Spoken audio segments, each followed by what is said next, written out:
Hi everyone, welcome back to our channel Telugu job point. Friends, మరొక super అప్డేట్తో మేము ముందుకు రావడం జరిగింది. సెంట్రల్ యూనివర్సిటీలో మీకు ఏంటంటే జాబ్ అప్డేట్ అయితే రావడం జరిగింది.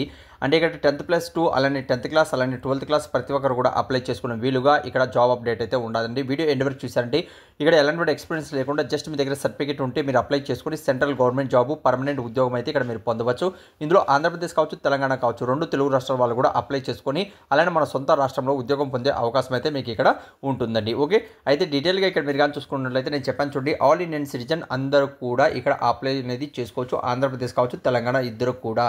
నాన్ టీచింగ్ సంబంధించి ఇక్కడ పర్మనెంట్ ఉద్యోగాలు అయితే ఉన్నాయి. యూనివర్సిటీ నుంచి అంటే గ్రూప్ ఏ, గ్రూప్ బి అలానే గ్రూప్ సికి సంబంధించి ఉద్యోగాలు అయితే ఇక్కడ మీకు ఉన్నాయండి. డిఫరెంట్గా అవన్నీ కూడా ఇప్పుడు మీకు నేను ఎక్స్ప్లెయిన్ చేస్తాను చూడండి. ఆల్రెడీ ఇక్కడ మీరు కానీ చూసుకుంటే library attender jobs, lower division clerk, మనకు library assistant jobs, semi professional assistant jobs, technical assistant jobs, ఆ తర్వాత senior technician assistant jobs, private secretary assistant jobs అనేది ఇక్కడ లెవెల్ వైజ్ కూడా మనకు శాలరీ ఇచ్చారు.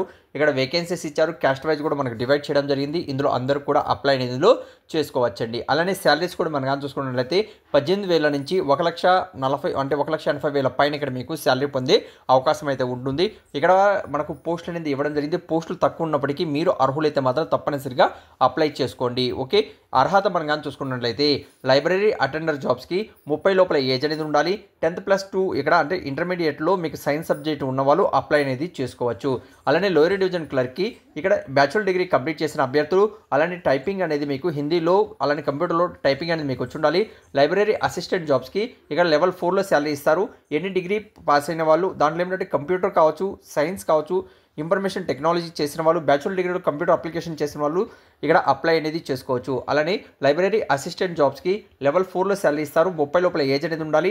బ్యాచులర్ డిగ్రీ ఇంజనీరింగ్ కంప్లీట్ చేసిన అభ్యర్థులు ఇక్కడ మీరు అప్లై చేసుకోవచ్చు అని తెలియజేస్తున్నారండి. అదేవిధంగా మనం కానీ చూసుకున్నట్లయితే సెమీ ప్రొఫెషనల్ అసిస్టెంట్ జాబ్స్కి బ్యాచులర్ డిగ్రీలో లైబ్రరీ లేదా ఇన్ఫర్మేషన్ సైన్స్, బ్యాచులర్ డిగ్రీలో లైబ్రరీ సైన్స్ చేసిన వాళ్ళు అప్లై అనేది చేసుకోవచ్చు. అలానే టెక్నికల్ అసిస్టెంట్ జాబ్స్కి మనకు బ్యాచులర్ డిగ్రీలో కెమిస్ట్రీ సబ్జెక్టు 60% ఉన్న వాళ్ళు ఇక్కడ అప్లై అనేది చేసుకోవచ్చు. అలానే టెక్నికల్ అసిస్టెంట్ జాబ్స్కి బ్యాచులర్ డిగ్రీలో బయాలజీ అలానే మనకు సైన్స్ సంబంధించినటువంటి కెమికల్ సంబంధించినటువంటి సబ్జెక్టులు ఉన్నట్లయితే వాళ్ళు అప్లై చేసుకోవచ్చు. అలానే బీఈ బీటెక్ చేసిన వాళ్ళు కూడా ఇక్కడ అప్లై చేసుకునే వీలుగా జాబ్స్ అయితే ఉన్నాయండి. ఓకే, ఈ పీడిఎఫ్ మీరు పొందాలి అనుకుంటే కింద డిస్క్రిప్షన్లో కామెంట్స్ బాక్స్లో ఫుల్ పీడిఎఫ్ ప్రొవైడ్ చేశాను. అక్కడే మన వాట్సాప్ గ్రూప్, టెలిగ్రామ్ గ్రూప్ కూడా ఉంటుంది. అందులో కూడా జాయిన్ అయ్యారంటే లేటెస్ట్గా రిలీజ్ అయినటువంటి ప్రతి ఒక్క జాబ్ అప్డేట్ కూడా మీరు మీ మొబైల్ ఫ్రీగా పొందవచ్చు. నేను ఇప్పుడు ఎక్స్ప్లెయిన్ చేస్తాను చూడండి. పీడిఎఫ్ అనేది కింద డిస్క్రిప్షన్లో కామెంట్స్ బాక్స్లో నోటిఫికేషన్ అలానే అప్లై లింక్ అనేది 2 ఆప్షన్లు ఉంటాయి. అవే కాకుండా మనకు జిల్లా కోర్టులో ఉద్యోగాలు వచ్చాయి. అలానే మనకు జిల్లా కార్యాలయాల్లో వివిధ రకాలుగా మనకు జాబ్స్ అయితే రావడం జరిగింది. దానికి సంబంధించిన ఇన్ఫర్మేషన్ కూడా మన వాట్సాప్ గ్రూప్, టెలిగ్రామ్ గ్రూప్లో షేర్ చేస్తుంటాం రెగ్యులర్గా. అందులో జాయిన్ అయ్యి దానికి సంబంధించిన ఇన్ఫర్మేషన్ పొంది మీరు అర్హులైతే మాత్రం అప్లై చేసుకుని జాబ్ పొందుతారని ఆశిస్తున్నాను. Thank you. మరొక వీడియోతో మేము ముందుకు వస్తాను.